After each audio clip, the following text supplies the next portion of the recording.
Okay, so we're going to begin the way that I begin my high school classes. So every high school class, I have a word of the day. Usually it is an English vocab word that is something that I just don't think the students will know. So for example, this week, privation was one, promiscuous was another one, and both those came up in the Rambams we were doing. But sometimes it's a technical term. So I'm curious. I did not know this term, even though I was familiar with the concept. Anyone know what hylomorphism is? And it is not something that is used in everyday conversation. It's not really even used in like technical conversation. Anyone know? Okay, so hylomorphism, I don't remember where I got this definition, but the Aristotelian theory that physical objects are composed of two inseparable principles, matter or material or potentiality, and form, structure, actuality, essence. We'll talk about what those are. It posits that an entity is defined by its organization, explaining how things persist through change and possess unique characteristics. So it's not really a proper noun, but it is a name for it's kind of, the theory of relativity, like it's a name for a theoretical framework. Okay. The etymology is highly is the hyle is the Aristotelian or Greek term for matter. I don't know if he coined that or if that's just Greek for matter. The adjective is hylic, and then morphe you do recognize from form, like to morph into something else is to change. And the example of how we're going to use this is since Rambam's explanation of malachim, angels, the Satan, and the nature of Ra is rooted in hylomorphism, we'll need to get used to thinking of the world in terms of matter and form. Okay, so I was a little concerned because today's shiur is not.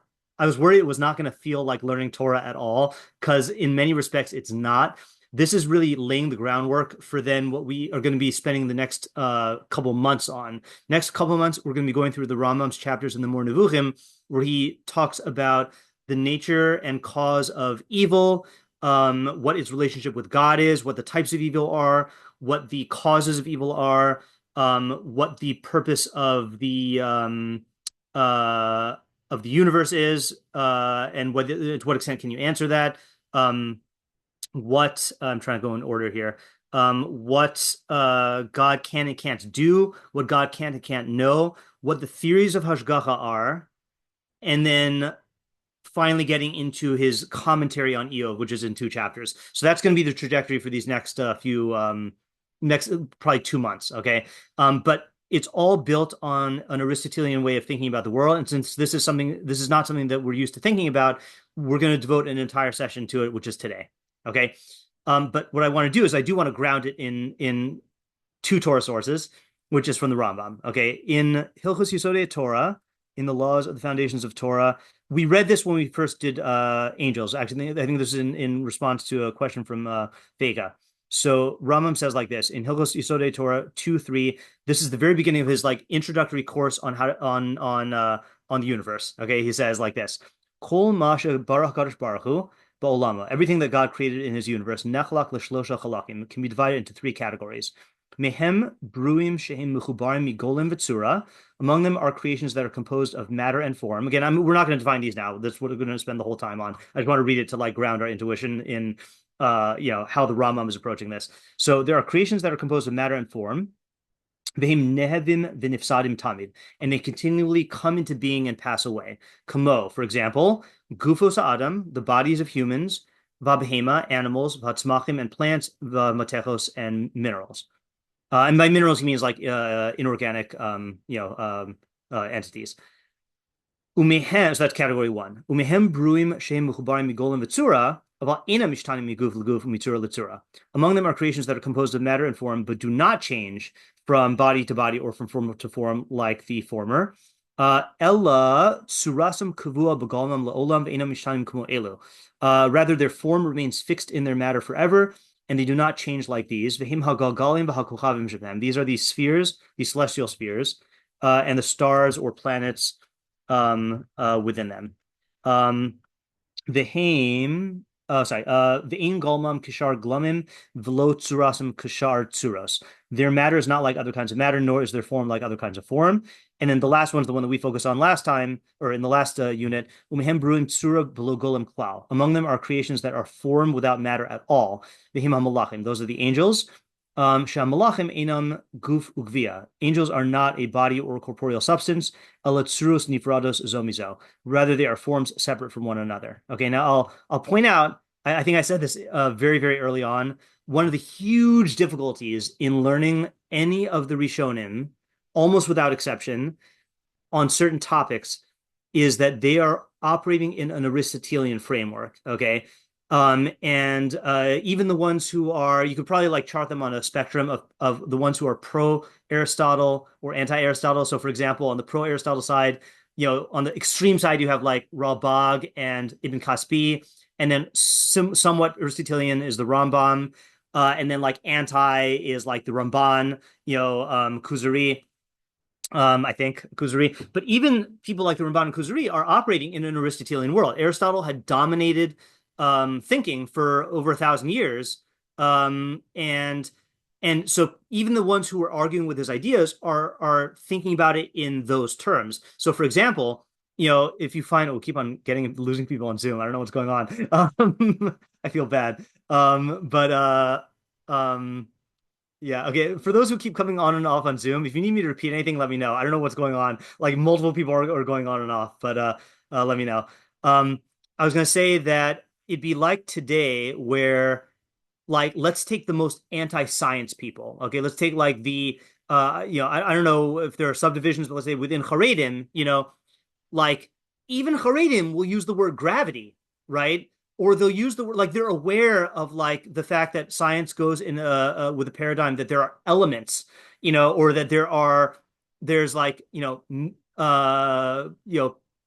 use the word particles, so breaking away from Aristotle, like even the ones who are disagreeing with him are still thinking in Aristotelian ways. So the difficulty is whenever you're learning these Rishonim and they're talking about concepts in Judaism, you have to differentiate between which aspects are expressed in Aristotelian terms that are still true and we hold by today, okay?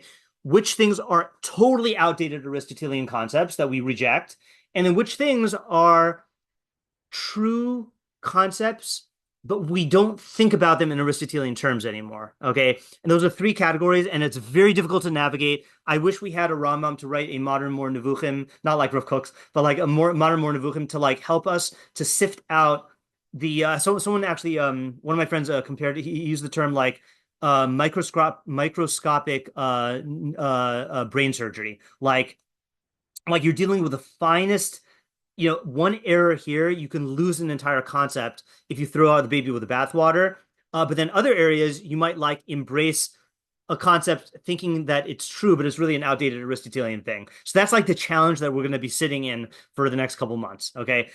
So for example, in this halakha we just read, to my knowledge, okay, this category in the middle of creations that are composed of form and matter and don't change and are made up of a different substance is just, I don't think there's a corollary in our modern physics. Okay. They held that terrestrial matter, terrestrial existences were made of the four elements, and that the heavens were made out of a fifth element, a quintessence, and had a different property. And they held that the heavens did not undergo change.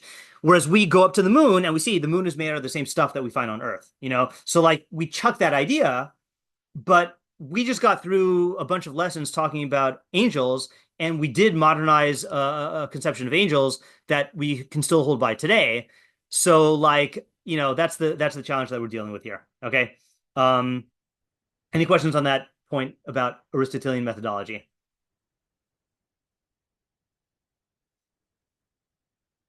Okay, so the central halacha we're going to focus on is this next one later on in Yesodei Torah 4:7.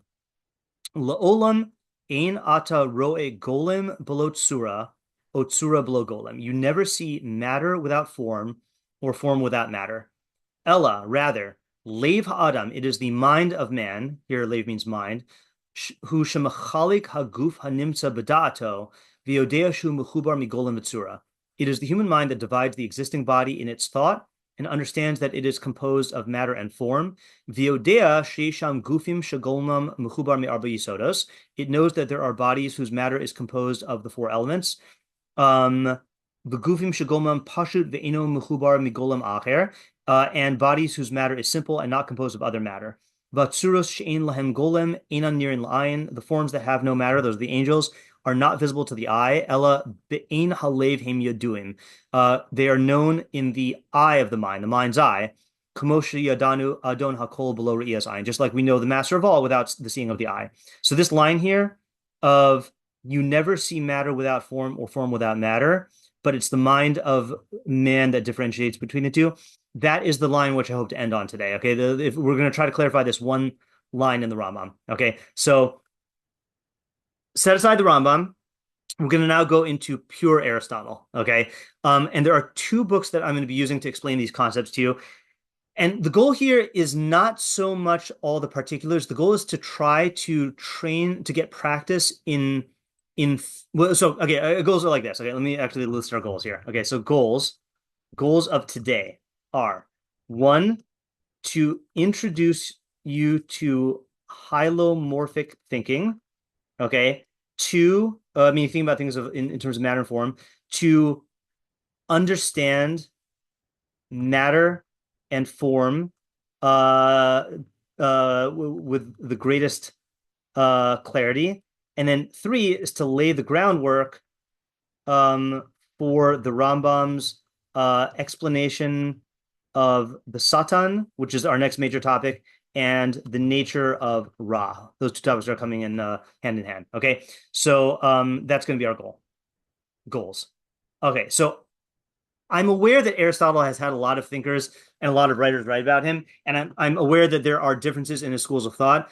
So just in the interest of transparency, almost all my understanding of Aristotle comes from Mortimer Adler, and most of it comes from this book called Aristotle for Everybody: Difficult Thought Made Easy. So this is a book, Adler was of the opinion that even though there are outdated Aristotelian concepts, many of them are still relevant to today because even though Aristotle was also going into things like science, I mean, this is pre-science, Aristotle was thinking about, natural phenomena. There are still aspects of philosophy that, even though scientifically are not true, are still useful to use in terms of thinking about everyday life. So he wanted to write a book for teenagers, really, that explains basic Aristotelian concepts. Okay, so if this were one of my classes, if you were in my class, I would have given you a 10-page excerpt to do for homework and then have questions to answer them. It's too long for us to read in shiur today, so I'm going to summarize this in my own words, but I'm drawing from Mortimer Adler's presentation of Aristotle. Okay, so this is the theory of four causes. Okay, so in explaining, I'm going to zoom in here. So in explaining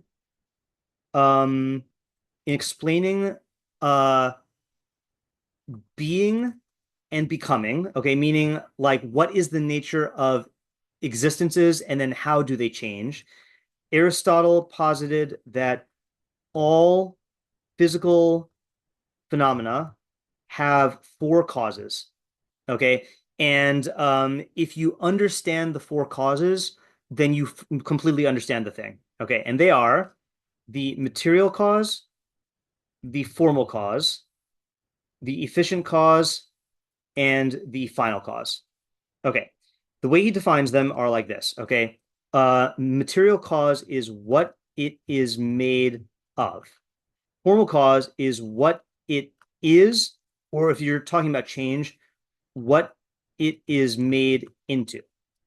Efficient cause is what makes it, okay? Or what causes the change. And then the final cause is what is it for, okay? Okay, so what we're going to do is we're going to walk through some examples, okay? And we'll start with my favorite example, the shoe, okay? So you can't see, I'll tell you what shoe I'm talking about. I'm talking about this shoe, okay? So what is so I'll go through the first one, okay? What is the material cause of the shoe? So in this case, it is leather and rubber. There might be other materials in there also, okay? But it's chiefly leather and rubber, all right? Formal cause we're going to skip, okay? Actually, formal cause we'll say like this. It's shoeness, okay? But we'll define that in a second, okay? Its efficient cause is the shoemaker, because the shoemaker is the one who transforms the leather and rubber into the shoe. Or I don't think this is made from I mean, it might be made with a machine. So, okay, shoemaker of the machine, okay, or the tools that he uses. And then the final cause. So, what would you say the purpose of a shoe is? Yeah, Hoodie. Um, to protect your feet when walking, or Okay, good. To protect your feet when walking. Okay. Oh my goodness, hold on. I forgot to get some visual aids here. Okay, I'm gonna have to open up another folder. Okay. So but here's the trick, okay? The of these, so our goal is going to be our primary goal is to understand the material cause and the formal cause. But here's the difficult thing, okay? Formal cause is a very slippery or difficult or abstract concept here, all right? Other ways of describing the formal cause is what is the essence of the thing, okay, or what makes the thing the thing, okay? And it is tempting to substitute formal cause with the form or shape of the thing. Okay. But that's not what it is. All right. And the proof is let me go to a my images I forgot to pull up here. Hold on. Um, is it here? So yeah, this is the one. Okay, so oh, okay. This is for me. What I picture. This was a level in Super Mario Brothers 3, where as a kid, this is the archetypal weird shoe. This is called the Goomba shoe. I found it amusing that it is Mario's entire body goes in the shoe, but it is a shoe because it helps him to walk on stuff. Okay, but here's another example. All right, this is an image I found online, and for those who are just listening on the audio, it is shoes that are shaped like rats. Okay, so this is not a classical shoe shape. Okay, another example. This is I don't know where this is, but it's a sculpture. And it's funny because this sculpture is a sculpture of a high heel. Okay, but it's gigantic. All right. So the funny thing about this is shaped like a shoe, but it's clearly not a shoe. So you see that the shape of the shoe is not what defines it. And the funny thing is that this shoe sculpture is made up of shoes. So the funny thing is the material cause of this shoe sculpture is shoes. And then here's another example. One of my students, Ezra, has these bedroom slippers, which are in the shape of Homer Simpson's face. Okay. So you can have something that's in the shape of a shoe, but is not a shoe. Or you could have something that is a shoe, but is not in the shape of a shoe. So you see that formal cause or the form of a shoe is not defined by the shape. Yeah, who do you have your hand up? that was a mistake. Sorry. Okay, so what would you so the other difficult thing here um is that shoes are sorry, not shoes. When you are talking about man-made objects, the form is very tied to the function. So the formal cause is very tied to the final cause. So if you had to define the essence of a shoe, like what makes a shoe, what would you say that essence is? Like, and the easiest way to think about the essence of something is like, do the chop it off test, which is that if you could get rid of a thing and it still is the thing, then it's not the essence. So, for example, with a human being, like you could cut off a human's arms and still be human. So clearly, the arms are not part of the definition of a human. Yeah, Hoodie? I'm not sure I fully understand, but just taking a guess, is it that it has to maybe um it has to, I don't know if it would be enclose the foot, but kind of like if we're going with a purpose being protection, then to like actually be something that protects the feet, like Okay, right. is under the Something, foot.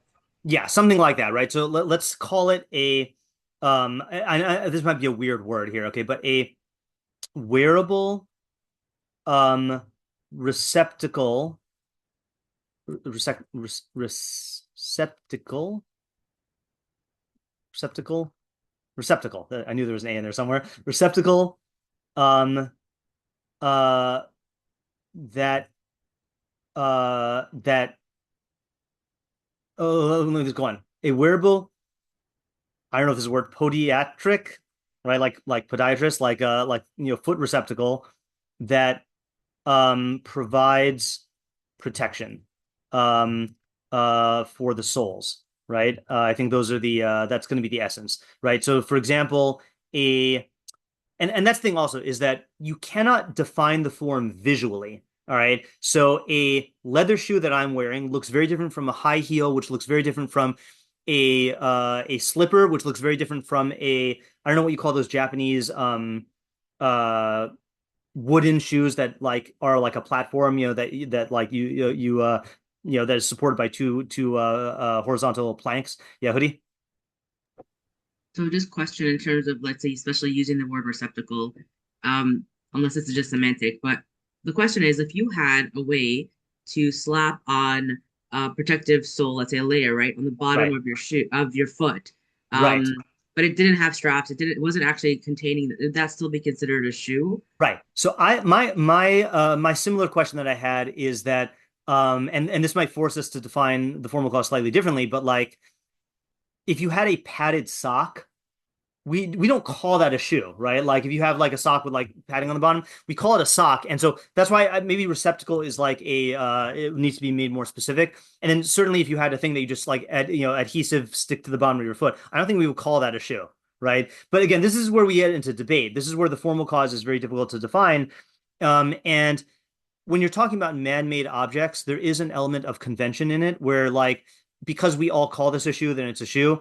We'll give you another example of this. Okay, we'll return to this in a second. Let's go with the chair. Okay, so um, let's say with the chair. Okay, the chair I'm sitting on is made out of plastic, synthetic fabric, metal. I think that's it. Okay. The efficient cause is presumably a chair making machine.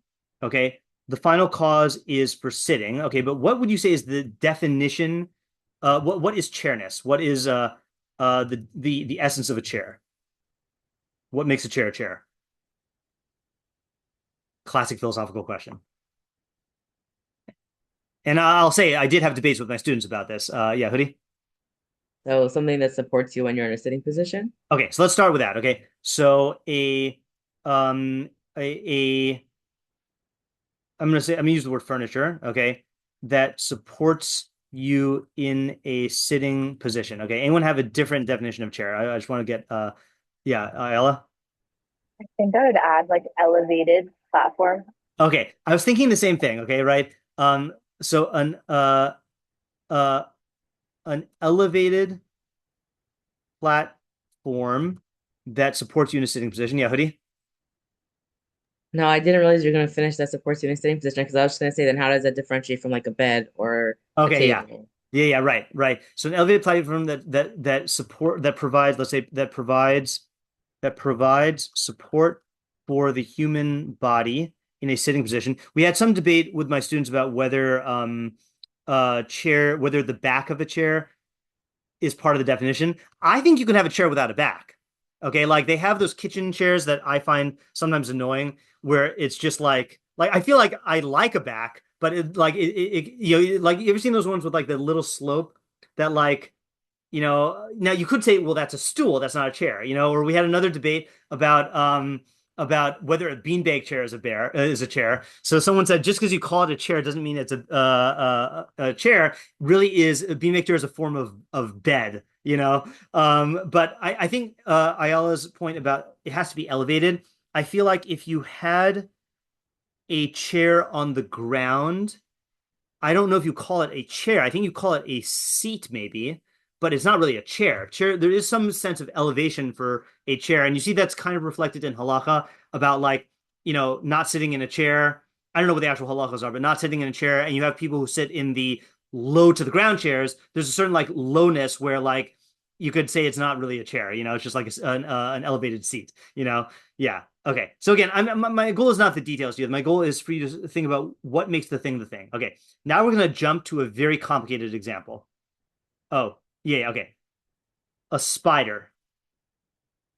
Okay. Now, when I teach this concept of hylomorphism, um, I'm always torn between whether to start with examples that are man-made objects or whether to go with like natural objects. Okay. And Aristotle did talk about both. The thing that's easier about man-made objects is it is for some reason it's just easier to answer these questions. But the difficulty in man-made objects is that the form and the final cause are very closely related. But in natural objects, it's a little harder to think about. So much so that I actually had to come up with a definition of the formal cause earlier because I was not able to come up with it on my own. But okay, let's go through. What would you say the material cause is of a spider?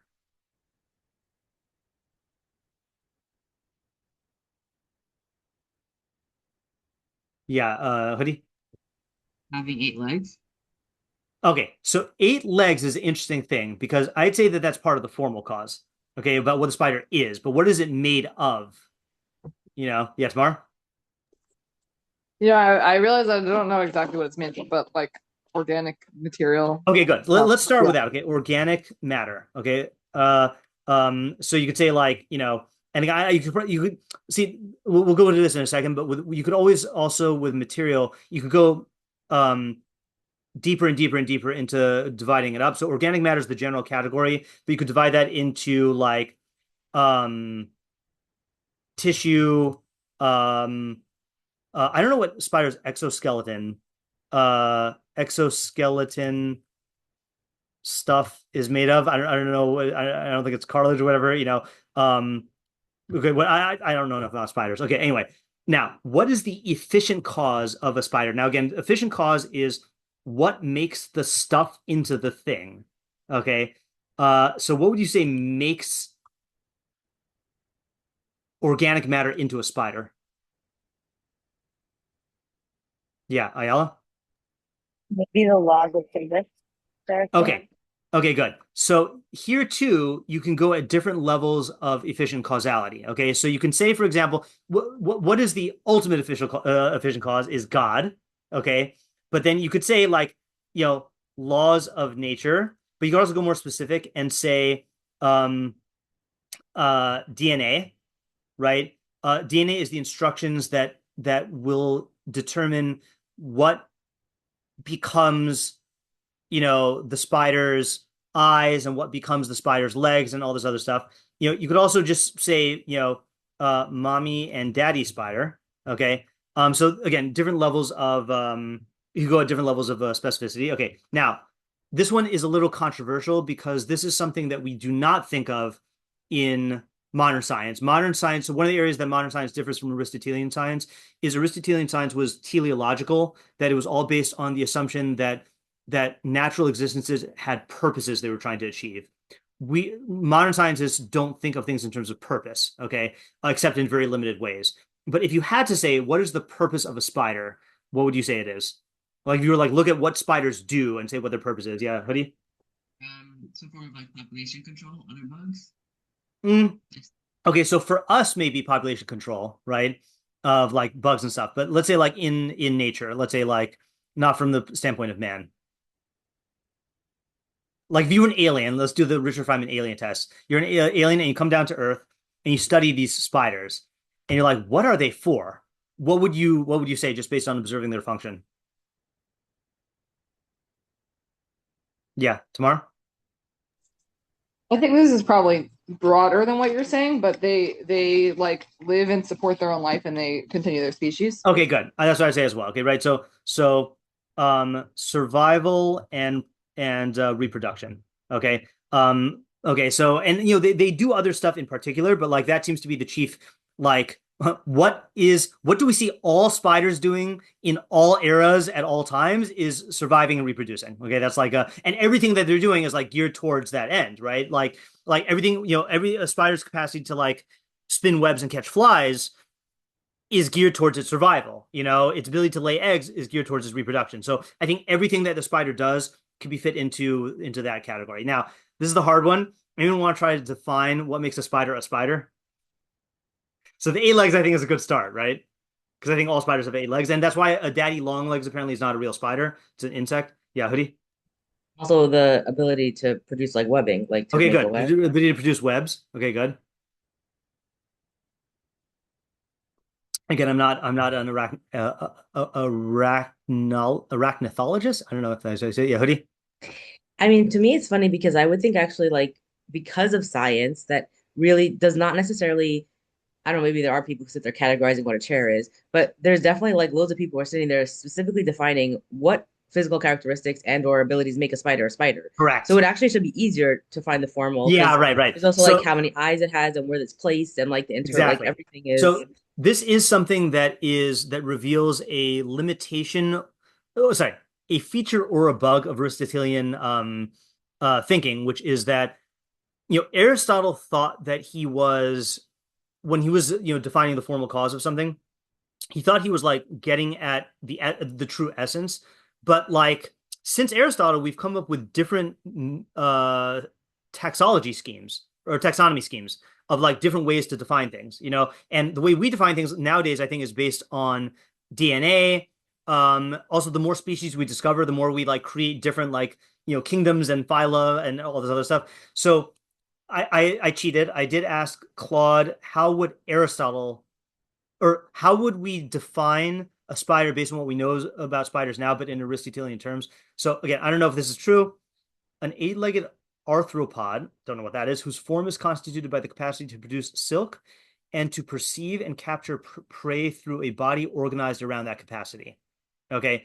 And it's interesting what details it chooses, right? So eight-legged we recognize intuitively.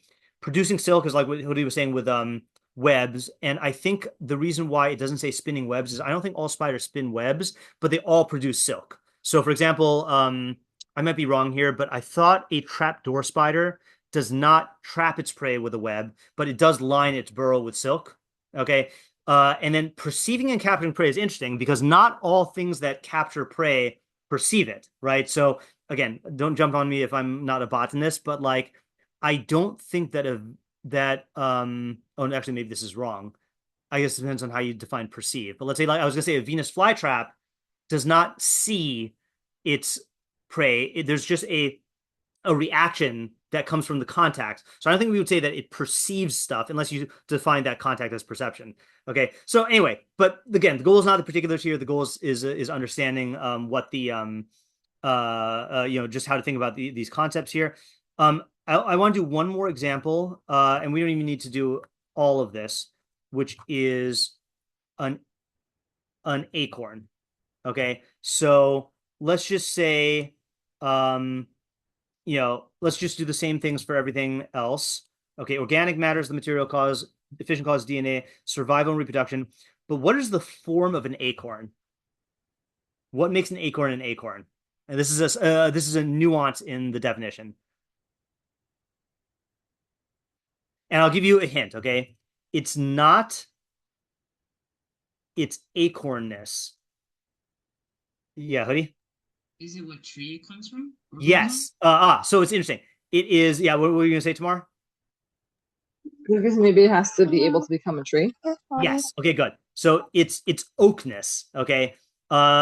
Meaning its potentiality to become a tree. Okay. So this is introducing another note to formal cause, which is if you're talking about a static object or an object at a certain stage, so then you could define its formal cause based on just what the thing is right now. But if you're talking about something that is undergoing changes, so then its form is the potential to become what the fully actualized specimen is. Yeah, hoodie. So then would you say that a caterpillar, its form is that it becomes a butterfly? Correct. Yeah. And this is something else also that I don't know what modern science would say about this, because I think modern science would say, well, it's arbitrary. It's kind of like what comes first, the chicken or the egg, like what, are you, would you say that the oak, the purpose of acorns is to produce trees, and therefore the acorn is the potential tree? But trees also produce acorns. So maybe the tree exists to produce acorns. I do think, though, if we're honest with ourselves, then we would, in common sense, think of it as that when the tree has is like producing acorns, the purpose of the acorns is to produce other trees. Like that somehow the tree is the fully formed acorn. Where we get that from and how that is objective is a matter of debate. Okay. So let's just clarify a couple more things, and then I want to read an excerpt from another book. So in what sense are all these causes? Okay, and one of my students, Alessia, put it well, that she said, when you think of cause, you usually think of of that which triggers an effect. Okay. And that's true within the efficient cause, because the efficient cause is like cause and effect. But these other things are not, like, you wouldn't say that an eight-legged arthropod triggers an effect. So it's not a cause like that. So in what sense are these causes?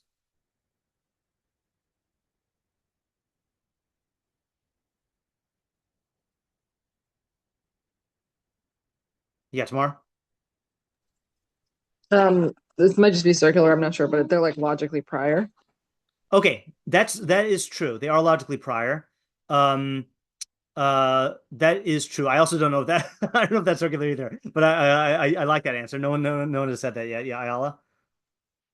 Maybe they like contribute to it. I don't know the end of that sentence, but like they can Okay, somehow yeah. contribute to So it. I was thinking about this also. The way I would put it is like this: is without all four, the thing wouldn't exist. Okay, so if you go back to the shoe, which is the easiest example, so the shoe again, the shoe that I have could not exist without its material. Now, again, yeah, you could have a glass shoe or a plastic shoe, but like in any shoe, in any given shoe, it can't exist without its material. Okay, so too, you cannot have a shoe if without someone or something to take that leather and make it into a shoe. Similarly, you would not have shoes would not come into existence if people did not have the need for shoes. So in an alien civilization where people don't have feet, or in a civilization of, you know, golems that are made out of stone, you don't need to protect the feet. Okay, so you wouldn't have shoes. And then you would, this is the hardest one, you would not have a shoe without the concept or form of shoeness. And maybe the better example of this is if you picture a book, okay? Um, the formal cause of a book, I would say, just to hazard a theory here, formal cause of what makes a book, is a compendium of of pages that contain meaningful symbols. Okay. So that's why I was gonna say writing, but then I realized there's picture books also, right?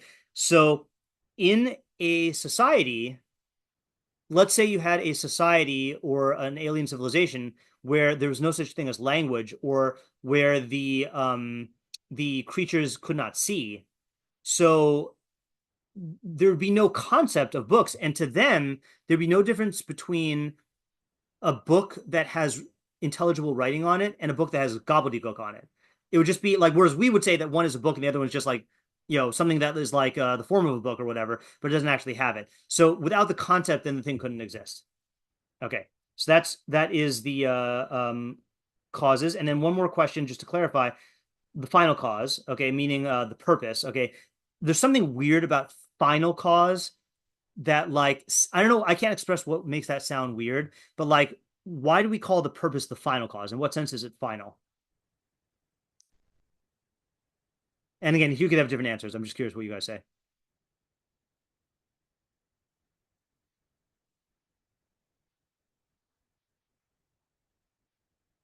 Can you scroll up just a drop, please?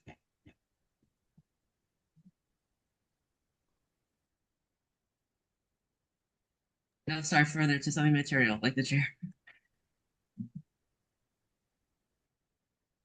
Yeah, Ayala.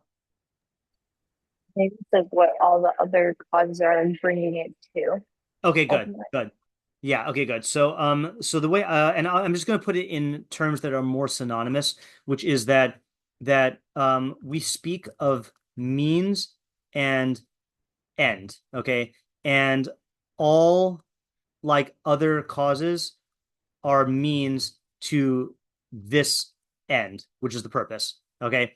Um, yeah. Okay. So that is, yeah, Ayala. Even the final cause that can be spoken about on many different levels, right? Yes, correct. So you can This speak, is fine. right. So for example, let's just go through one more example just for fun here. So you can have a knife. Okay. So the material cause of a knife, let's say, is metal and wood.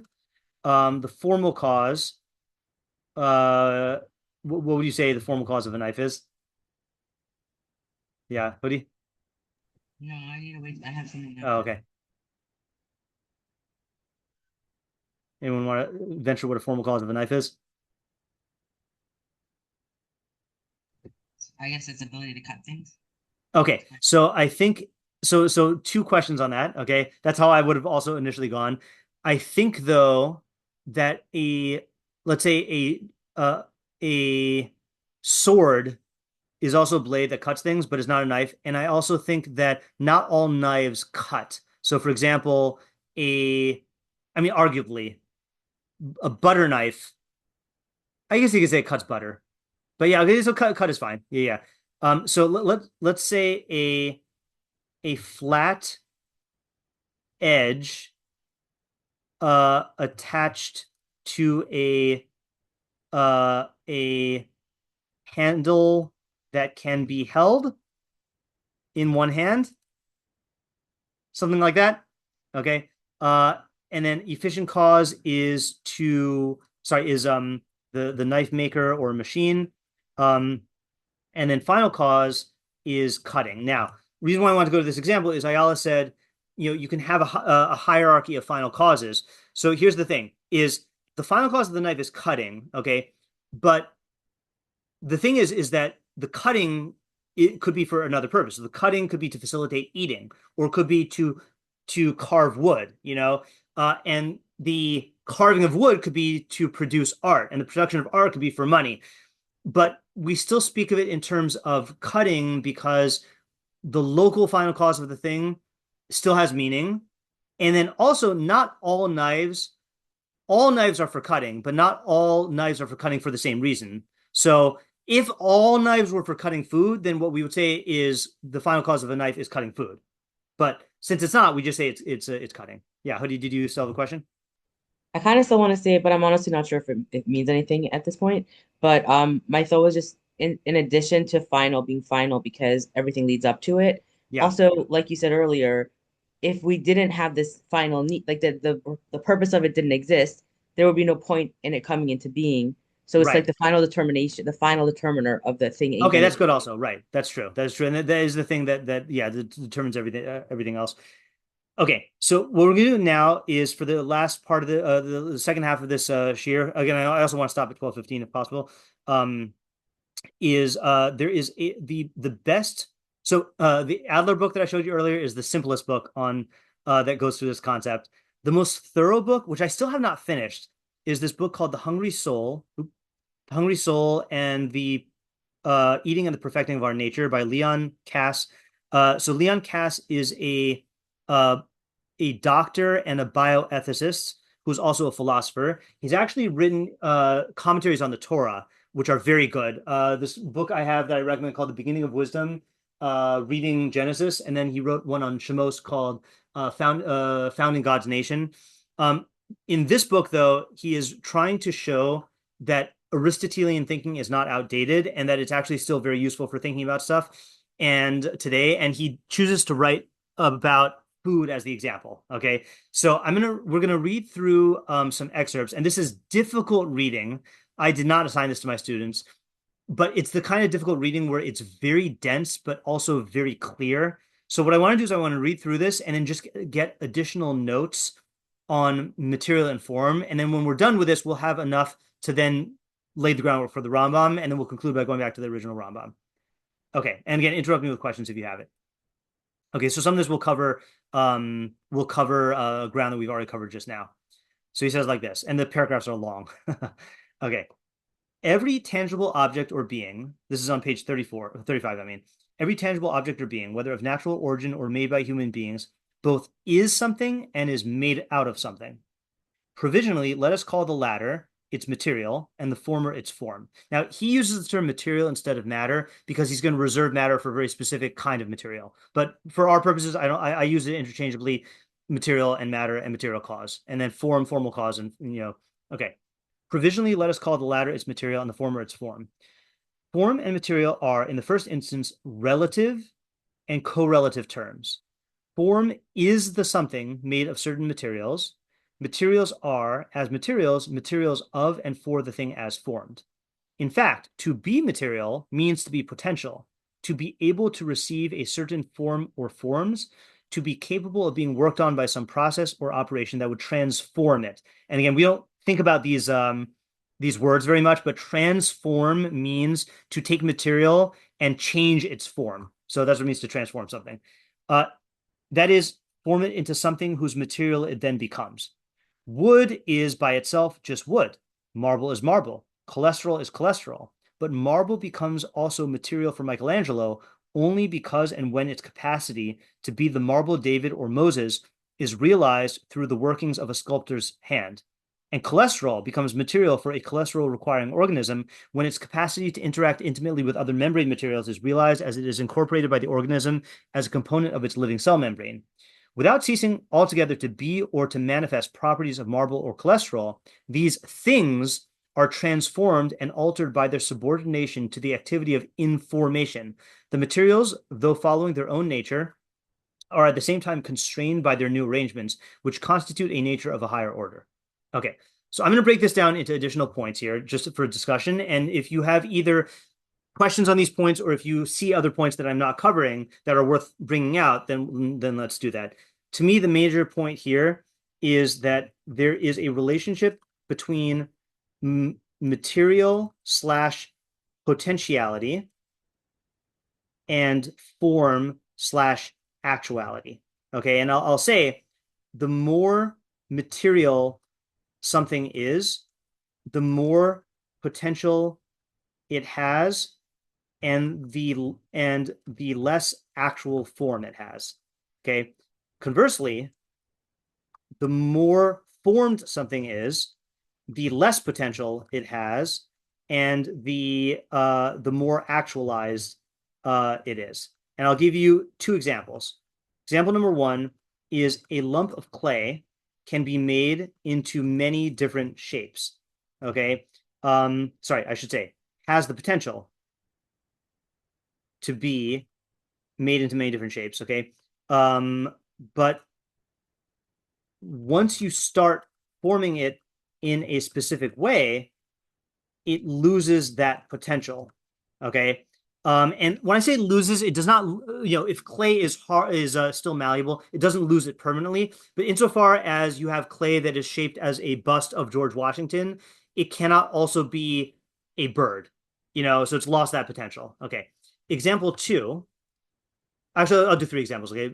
Example two is a blank canvas and paints can be, have the potential to be made into many different paintings. Paintings. But the more you paint on that canvas, the more actual becomes the painting, and the less potential the canvas has. And then example three is a pile of Scrabble tiles. Okay, has the potential to be formed into let's say near infinite words. Okay, but once you start forming words, you reduce that potentiality. Okay, so that's the idea of potential and actual, is that the more actual something is, the more the less potential it has, and vice versa. Okay, that's one point. Another point is an interesting one, which is that when material is serving as the or I guess when material is in a particular form, okay, it still has its qualities, but those qualities become subordinated to a higher order. Okay, so for example, pieces of wood that form a table still retain their wood qualities, but now the whole is greater than the sum of its parts, and that wood now has the quality to support objects. Okay, on a flat level. Okay, so it's interesting. Like the material does not change in terms of what it's constituted of in terms of its properties, but it does change because now it's part of a greater whole. Okay. Okay. Let's go on. Again, stop me if you have any other if you see any other points or if you have questions. Okay. So now we get into the very complicated topic of living things. Okay. And this is going to be very, very important for the Rambam. Okay, so he says like this. Form and material are interdependent not only in definition, but usually also in fact. Though distinct as ideas and separable in speech, they are, especially in living things, grown together in the enmattered form or the informed matter that is the given thing. The dog and its flesh, the oak and its roots, no less than the desk and its wood, are as inseparable, related, and mutually interdependent as the concave and the convex. Okay, so this is actually the Rambam's point that we started off with, which is you never see matter without form or form without matter. Rather, it is the human mind that divides the existing body and its thought and understands that it is composed of form and matter. Okay, so just to put this in my own English words, okay, in any given object, the form and matter, its form and matter are only analytically distinct, but not necessarily physically. Okay, so for example, if you want to give a gruesomely amusing example of this, he says, form and material are especially together in living things. In the matter form or the informed matter, there's the given thing, the dog and its flesh. So if you try to separate dog matter from dog form, it's impossible and it gets very messy. Okay, like you cannot isolate the dog form from the dog matter physically, but in your mind, you can ask yourself, well, what is the common thing between this Chihuahua and this poodle and this, Shih Tzu? Like, it's not physical. The form is a concept that my mind sees that all of these things have in common. Or let's go with another example. Again, form is not physical because you can't draw it or represent it. So if I ask you, for example, what do plants, fungi, and animals have in common? They're all organisms. But if I ask you, so they all partake of the form of organism. But if I ask you to draw organism, you can't because it's a concept. There's no visual similarity between an amoeba and a mushroom, but it's a conceptual affinity. Okay, so that is what he's saying here. Okay, that they're interdependent in this way, but they're not separable physically. Okay, going on. The reality and interdependence of material and form persist also in multiple levels of organization. The oak wood that is material for the table itself is a special form, say, of xylem and phloem, which apparently, correct me if I'm wrong, if anyone knows the science, are it's either the tubes or the tissue that allows the plant to transport liquid and nutrients, something like that. I don't know. And the xylem and phloem are in turn special formations of cells, which are special formations of carbohydrates, lipids, and proteins, and so on. All right, so at the lowest level, some least or ultimate material would be reached, if any such there be, that could not be analyzed further into its form and material, and whose parts, if it had parts, would be homogeneous with the whole. Such an ultimate material would be more than material relative to some other form. It would be matter. That's where he uses the word matter.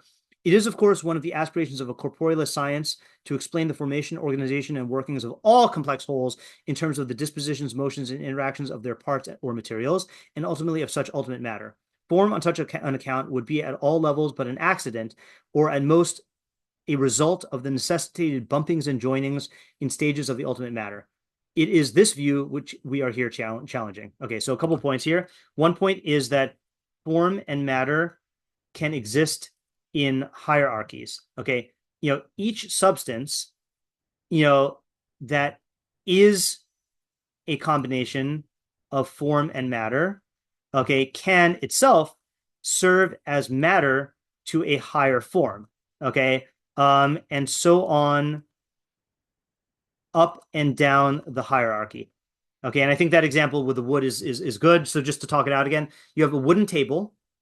So the table is the form, and the wood it's made up of is the matter. But then the wood is form that is made up of xylem and phloem, and the xylem and phloem is a certain form that is made of the matter of cells, and the cells are a certain matter that is made up of carbohydrates, lipids, and proteins, which themselves are the form of like particles, etc. And then going up also, the table is matter or material in that is part of the form of your kitchen furnishings. And your kitchen furnishings are a material that's part of the form of your kitchen. And your kitchen is material that's part of the form of your house, and your house is part of the neighborhood, and neighborhood is part of the city, etc. Okay. I don't get Rivka's reference in the chat. I'm sorry. Yeah, Hoodie? But in the case of a dog, Yeah. what could it be used as a material for? Like, what could it be part So of? if you take a husky, you can take one husky and two huskies and three huskies and then team them up as a sled team, or in nature you can have wolves that are part of a pack. And then the pack itself could be part of the ecosystem, and so on.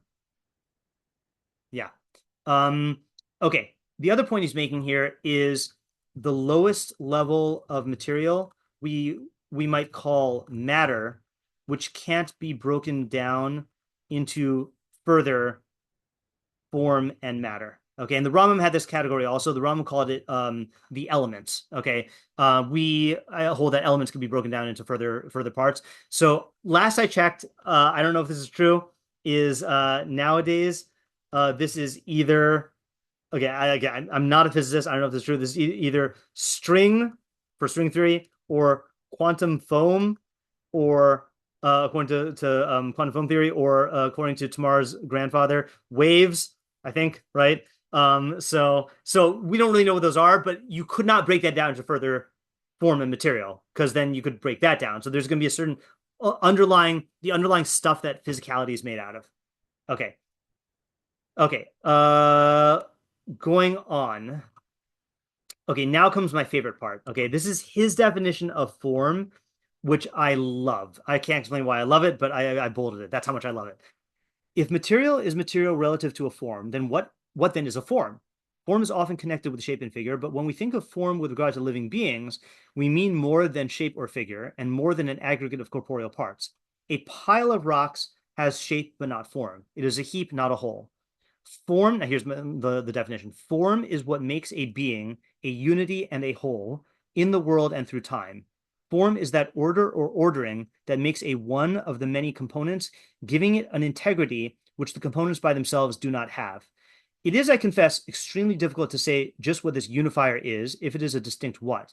It cannot be the outside surface or skin, although the boundary defines the limits of the organism against everything it does not define what it is. The boundary is not the cause of unity, but rather one of its manifestations. We begin to suspect that form is not primarily something visible or tangible. In short, that there is, in this sense, some immaterial thing that unites and informs the absolutely corporealized organism, but what it is we cannot define, yet we may continue to discern its meaning and its work. Okay, so let's just get this in our notes here. So Kass's clearest definition or description of form is form is what makes a being a unity and a whole in the world and through time. Form is that order or ordering that makes a one of the many components, giving an integrity that the components by themselves do not have. I'm not going to make this into a separate point, but when he says here that what is the form of an organism, it's interesting. It cannot be the outside surface or skin, although the boundary defines the limits of the organism against everything it does not define what it is. So let's take the dog, okay? So the dog's skin is not what defines it. So for example, again, another gruesome example, if I skin a dog and then wear it, I don't become a dog. So it's not the skin, okay? And when I said that in one of my classes, my heart was warm because one of my 12th grade girls said, "Oh, like Silence of the Lambs." And I was so happy that students still watch movies that are good movies. But anyway, so it's not the skin, and the thing is if you have a dog and you put a pen on top of it, you don't think that the pen becomes the dog, okay? Even if you inject a metal chip, a tracking device into it, you know that putting it into the dog does not become part of the dog. So the skin is like it is a manifestation of the dog's form, but it doesn't constitute it. Okay, thanks for clarifying. Okay. Okay, so now here's my question for you, okay?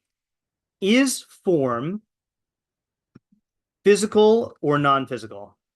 And I don't think it's an easy answer. How would you answer the question? I'll say just to make it easier, is an object's or organism's form. Yeah, Tamar?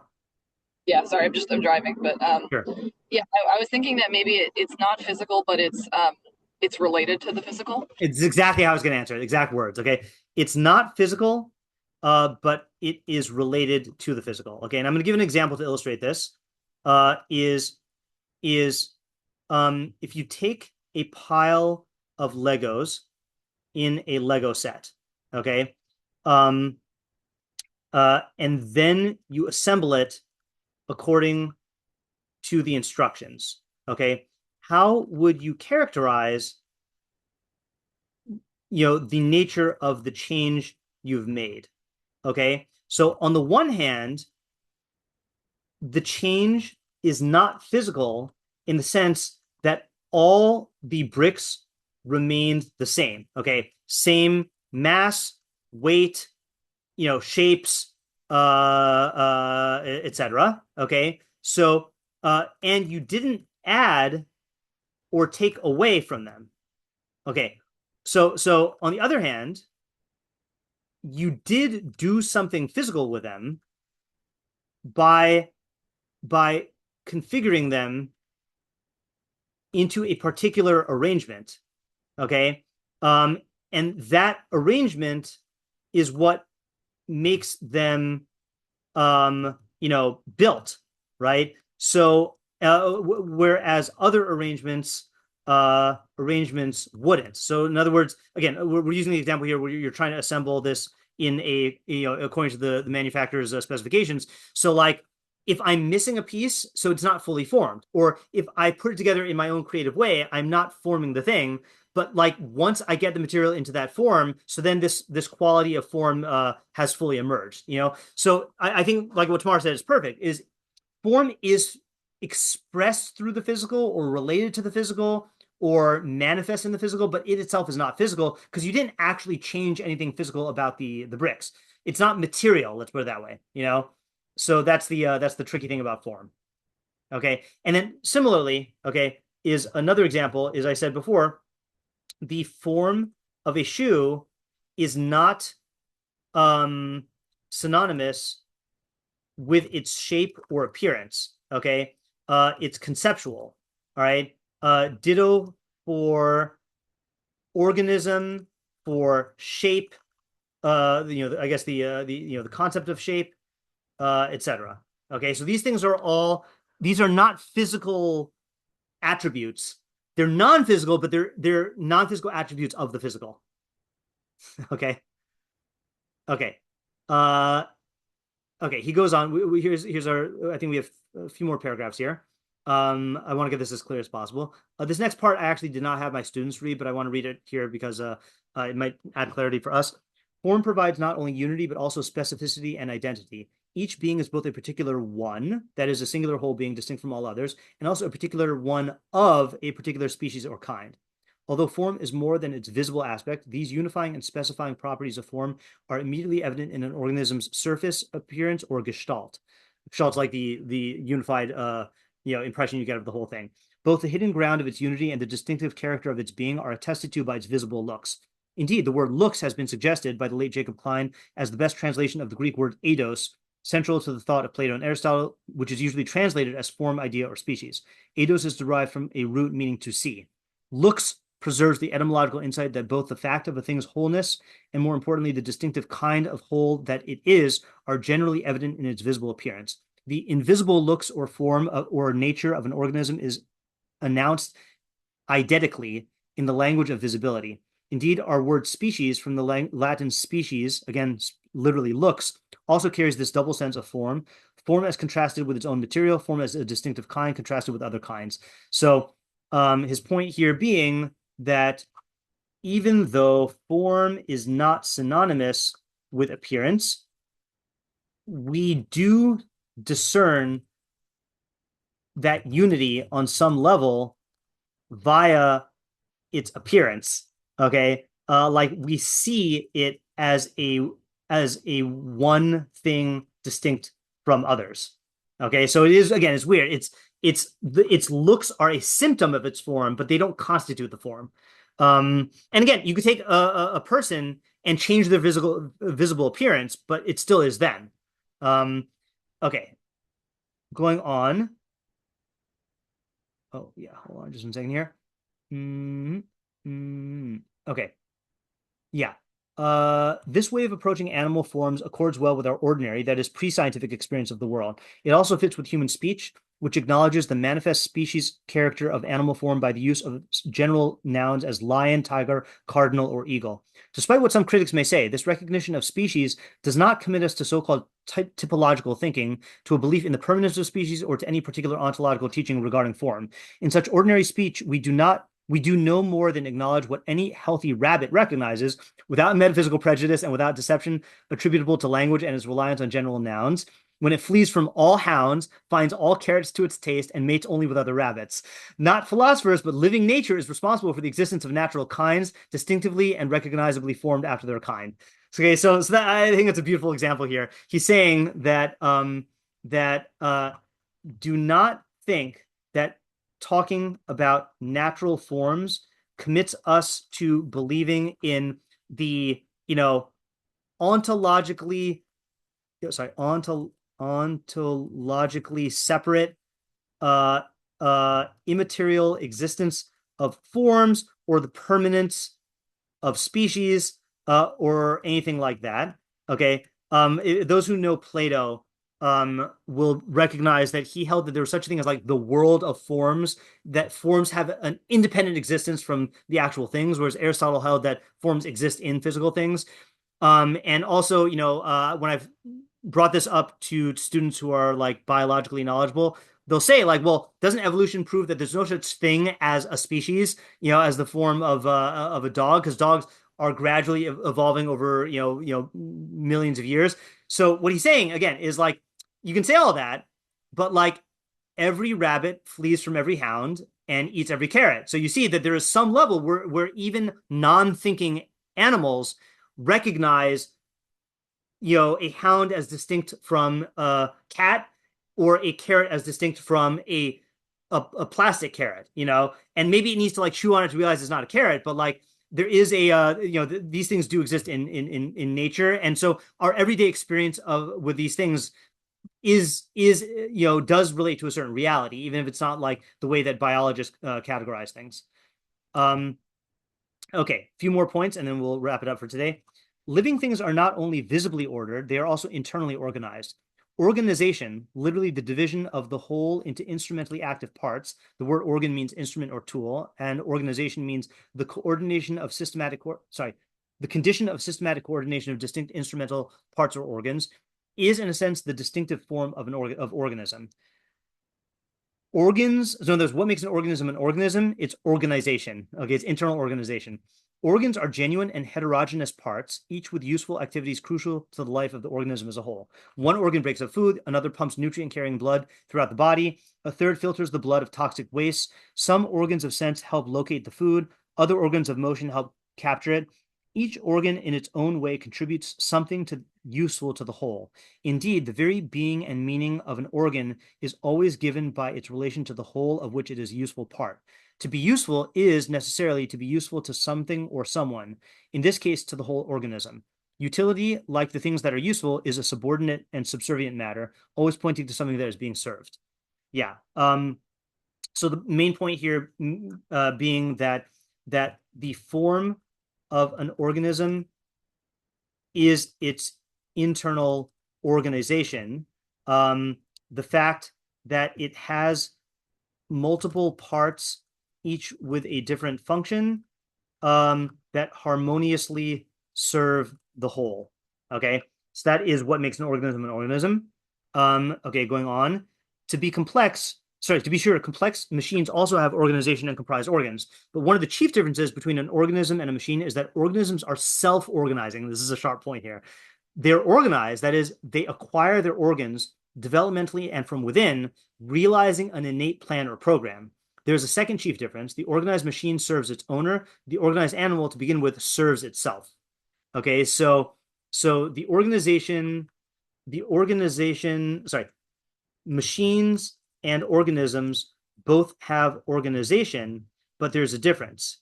There's a difference, which sorry, two differences. There are two differences. Okay, the organism's